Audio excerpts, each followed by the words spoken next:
Hello, and welcome to Explore Within Coaching. I'm Oceana. Today, I want to talk to you about gratefulness. This is something that has been coming up in my life again and again and again, and a practice that I have been following for several months now. So, I want to talk about 2020, and I know for some people it's been a really, really hard year. I've seen lots of memes on social media talking about, what a shit year it's been, and I can't wait till it's over, and all of that negative talk about the year.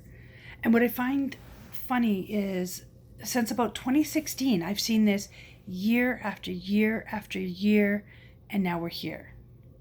And each year, everybody's like, oh, I can't wait for this year to be over. It's been so bad. It's been so hard. It's been so blah, blah, blah, blah, blah. So I just want to look at 2020. It has been a tough year around the world. COVID-19 hit. It has affected everybody around the world. Many people have lost their jobs. They've lost their income. They've lost loved ones. And for me, it's been a very good year. Not that I haven't been affected by COVID-19, because that would be a lie. However, it's the mind frame in which I'm entering and I'm being each day. So for me, like most people, 2020 started, and I wasn't necessarily in a very happy place. And as a result, I was doing a lot of complaining and a lot of storytelling. When I say storytelling, I mean telling myself about why things are bad. I don't mean I was going out telling stories.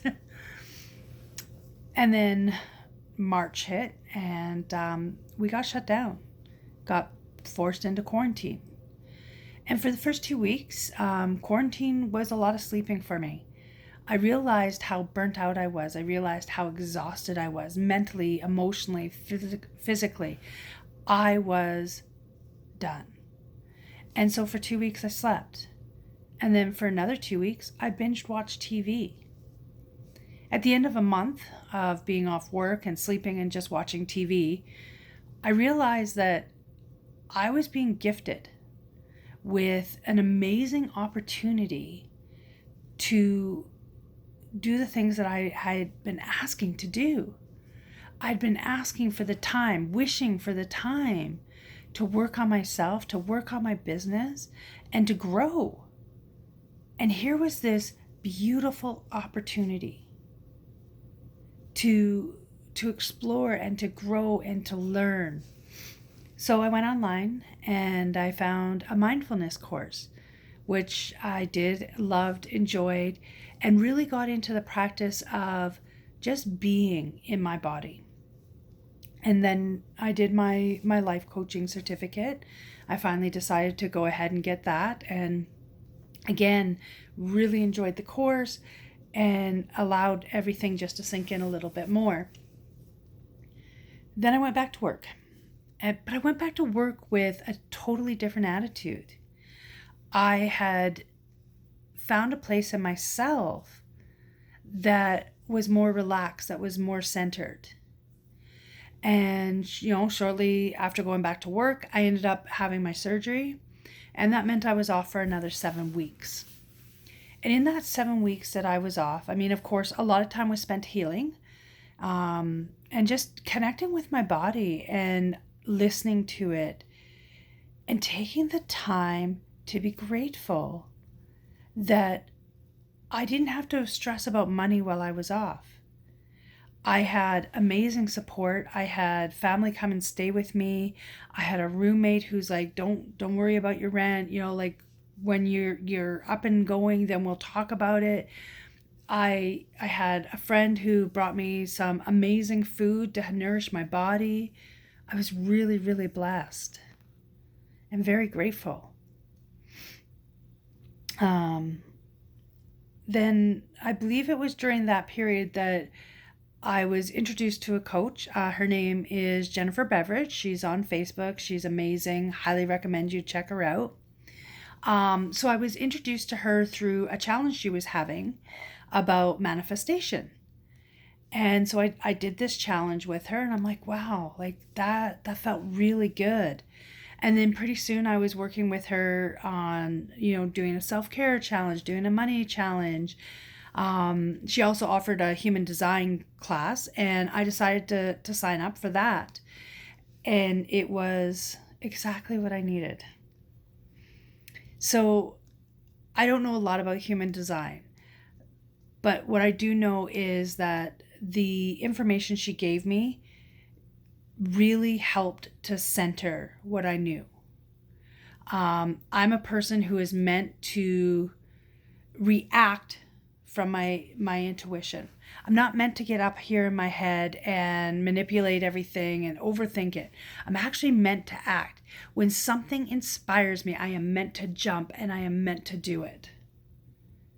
And all of a sudden it was like this light switch went off and I was given permission. I was given permission to be authentic to myself. And as part of one of the challenges, she had mentioned that every night she does a journal entry of the things she is grateful for. So I also started doing this practice. And let me tell you, the more I am grateful for, the more things show up to be grateful for. Now, some days are tough and I'm tired and I don't want to do it and blah, blah, blah, whatever that story is. But even if I just write down, I am grateful for the breath I take. I am grateful for a roof over my head. I am grateful for the food I put in my body. I am grateful for my bed. All of a sudden, I have 10, 15 things that I am grateful for that day. And it's that easy.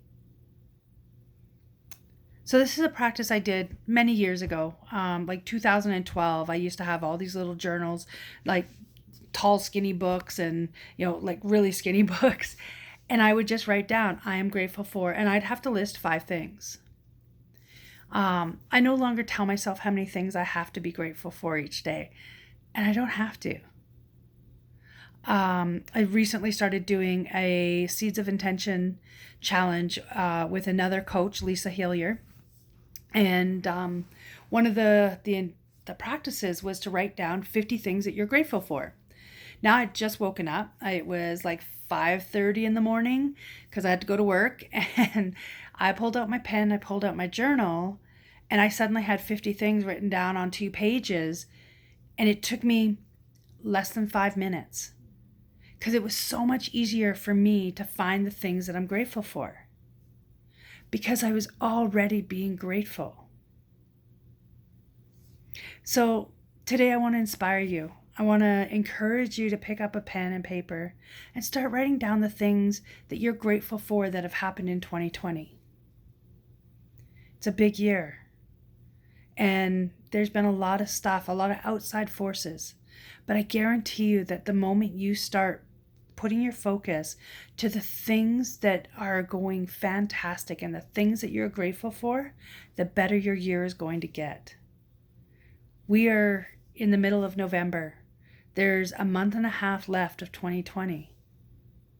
And I know that with bringing attention and bringing focus to the things that you are most grateful for, you can make this next month and a half the most amazing month and a half of your life.